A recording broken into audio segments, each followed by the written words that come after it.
traditional fit with Jamie from Corhampton, who's a good young player, dad's a good player, plays well, got some graphites that are a little bit soft for him, 60 gram light flexes, hit it up in the air, bit of spinning, he gets a bit miserable because he hits bad shots.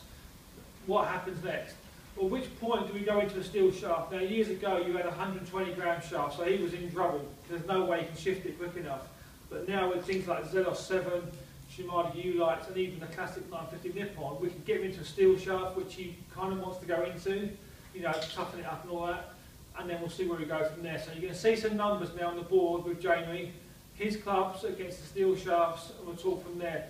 This is a really good example where if it gets too light or gets too heavy, the kid's fit is going to get screwed up.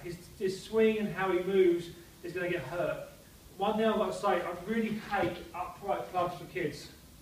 Right? Get the lie angle right.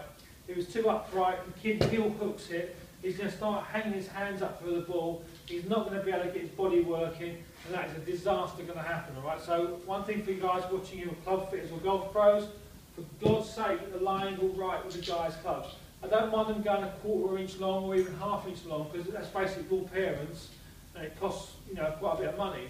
So going a little bit longer and it can go up and down the shaft, that's okay in my book. But the lie angle is unforgivable. Okay, so if you're out there working with juniors, make sure the club sits on the ground flush so they can stand there and, you know, rotate through it and not get the feel they've got to almost get on the toes and hang the hands up in the air.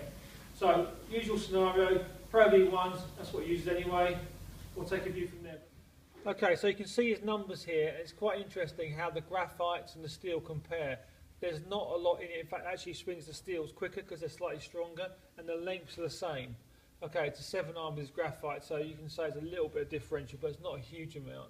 What you can definitely see is that sometimes he gets a little bit inside it, a bit trapped. A lot of young guys get that feeling of inside and out and that little trappy one, which is why he's a little bit shallow on it.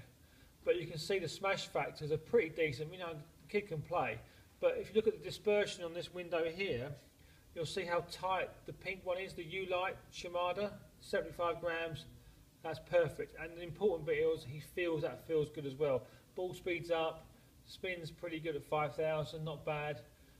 The Zelos is close as well, to be fair. The Nippon's a little heavy, you can see he's losing speed there, and he's getting a little bit low spin, low launch, so I've got to be careful there. Kids that hit it low with low spin, they can't control the ball on firm greens.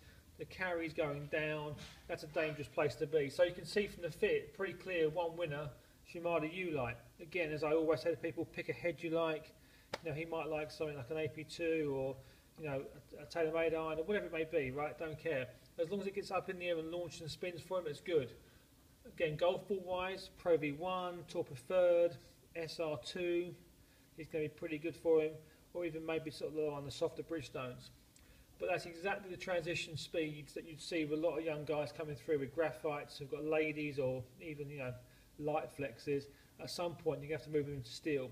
But if you jump into the heavy steel straight away, it's going to hurt him. So the transition again from sort of light steel, and then eventually it'll be 100 gram steel, but that's a couple of years away yet. But really interesting sort of study that, and something which is not really put out there a lot, so that's why I've done it. So thanks to Jamie, and you guys can learn something from that. Cheers.